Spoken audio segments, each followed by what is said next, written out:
Hello అండి, నమస్తే. నిన్నటి వీడియోలో బ్యాక్ పార్ట్ కటింగ్ చూసాం కదా. ఈ వీడియోలో ఫ్రంట్ పార్ట్ కటింగ్ ఎలా చేయాలో చూద్దాము.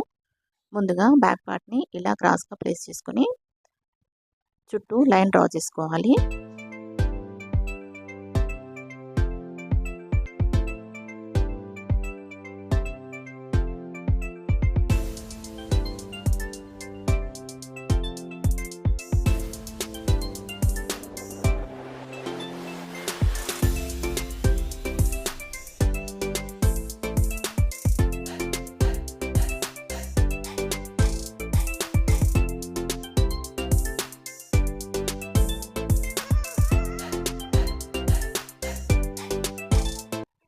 బ్యాక్ పార్ట్ చుట్టూ ఇలా లైన్ డ్రా చేసుకున్న తర్వాత బ్యాక్ పార్ట్ని తీసివేసి ఫ్రంట్ పార్ట్ నెక్ డ్రా చేసుకోవాలి. ఫ్రంట్ పార్ట్ నెక్ డ్రా చేసుకునేటప్పుడు నెక్ లైన్ అనేది కొద్దిగా క్రాస్గా మార్క్ చేసుకొని కర్వ్ స్కేల్తో రౌండ్ షేప్ని డ్రా చేసుకోవాలి. ఇలా మనకు కావాల్సిన నెక్ షేప్ని డ్రా చేసుకున్న తర్వాత హుక్స్ పట్టి కాజా పట్టి వైపు హాఫ్ ఇంచ్ ఇలా మార్జిన్ లైన్ డ్రా చేసుకోవాలి.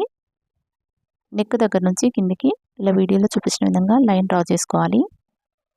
ఇప్పుడు అపెక్స్ లైన్ డ్రా చేయడానికి ఫార్ములాని యూజ్ చేయాలి. ఫార్ములా వచ్చేసి బస్ట్ ప్లస్ 2 డివైడెడ్ బై 4 చేసినట్లయితే మనకు 11.25 ఇంచెస్ అనేది వస్తుంది.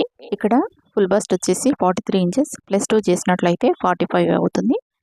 45 డివైడెడ్ బై 4 చేసినట్లయితే మనకు 11.25 ఇంచెస్ అనేది వస్తుంది. ఈ 11.25 ఇంచెస్కి బస్ట్ లైన్ మనం డ్రా చేసుకోవాలి. ఇలా డ్రా చేసుకున్న తర్వాత బస్ట్ డివైడెడ్ బై 10 చేసినట్లయితే మనకు అపెక్స్ పాయింట్ అనేది వస్తుంది. 43 డివైడెడ్ బై 10 చేసినట్లయితే 4.3 ఇంచెస్కి మార్కింగ్ చేసుకోవాలి. అదేవిధంగా కింది వైపున కూడా 4.3 ఇంచెస్కి మార్కింగ్ వేసుకోవాలి. ఈ మార్కింగ్ని యూజ్ చేసి వేస్ట్ లైన్ని డ్రా చేసుకోవాలి. ఇలా డ్రా చేసుకున్న తర్వాత ఇప్పుడు అప్పర్ చెస్ట్ని మెజర్ చేసుకోవాలి. అప్పర్ చెస్ట్ వచ్చేసి మనకి 10.25 ఇంచెస్. ఈ 10.25 ఇంచెస్కి హాఫ్ ఇంచ్ లూజ్ యాడ్ చేసుకోవాలి. అదేవిధంగా హాఫ్ ఇంచ్ డాట్స్ వేస్తాం కనుక డాట్స్ కట్స్ అనేది యాడ్ చేసుకోవాలి. అంటే ఇక్కడ 10.25 ఇంచెస్కి 1 ఇంచ్ యాడ్ చేస్తున్నాము. చెస్ట్ కొలత వచ్చేసి మనకి 11.25 ఇంచెస్ అనేది వస్తుంది. ఈ 11.25 ఇంచెస్కి ఫిట్టింగ్ లైన్ డ్రా చేసుకోవాలి.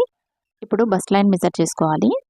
బస్ట్ లైన్ వచ్చేసి మనకు ఫుల్ బస్ట్లో 4వ భాగం వచ్చేసి మనకు 43 డివైడెడ్ బై 4 చేసినట్లయితే 10.75 ఇంచెస్ అనేది వస్తుంది. ఈ 10.75 ఇంచెస్కి మనం హాఫ్ ఇంచ్ లూజ్ యాడ్ చేసుకోవాలి. 10.75కి హాఫ్ ఇంచ్ లూజ్ని యాడ్ చేసినట్లయితే మనకు 11.25 ఇంచెస్ అనేది వస్తుంది.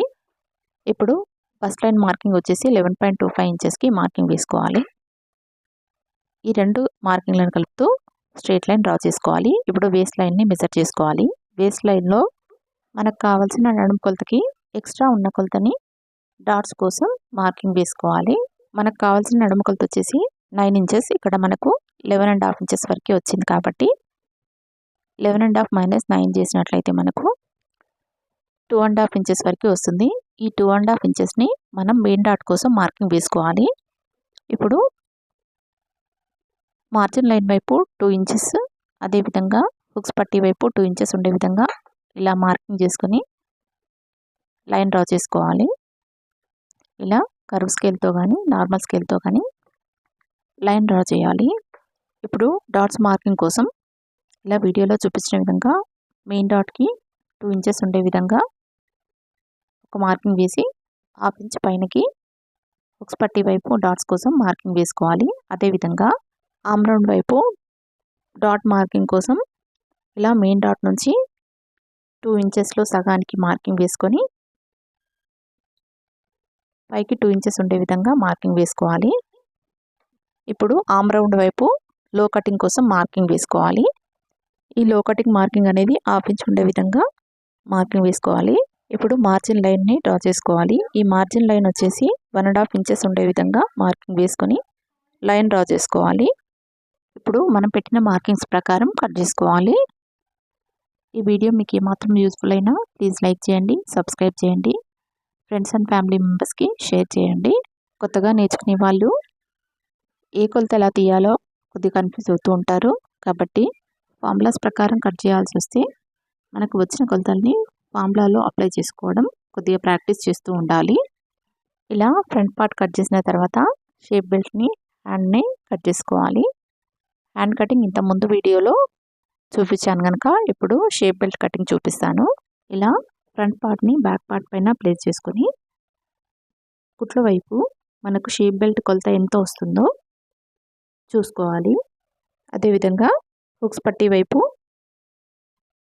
ఇలా కుట్లకు మార్జిన్ వదులుకొని ఎంత తీసుకోవాలో మెజర్ చేసుకోవాలి. మనకి షేప్ బెల్ట్ వచ్చేసి 10.25 ఇంచెస్ వరకు ఉండేలా, అదేవిధంగా 2 ఇంచెస్ ఎక్స్ట్రా మార్జిన్ తీసుకొని ఇలా షేప్ బెల్ట్కి మార్కింగ్ వేసుకోవాలి. ఒకవైపు 3.5 ఇంచెస్ ఉండే విధంగా, అక్కడ నుంచి 3 ఇంచెస్కి 2.5 ఇంచెస్ ఉండే విధంగా, కుట్ల వైపు 3.75 ఇంచెస్ ఉండే విధంగా మార్కింగ్ వేసి ఇలా కట్ చేసుకోవాలి. ఇప్పుడు షేప్ బెల్ట్ని ఫ్రంట్ పార్ట్ వైపు పెట్టి ఒకసారి చెక్ చేసుకోవాలి. ఇలా మనం కట్ చేసిన షేప్ బెల్ట్ అనేది ఫ్రంట్ పార్ట్కి సరిపోతుందో లేదో ఒకసారి చెక్ చేసుకోవాలి. ఈ వీడియోపై మీ అభిప్రాయాన్ని కామెంట్ రూపంలో కామెంట్ చేయండి. మీకు ఎలాంటి వీడియోస్ కావాలన్నది ఒకసారి కామెంట్ చేయండి. Thanks for watching this video. Do like, share and subscribe my channel.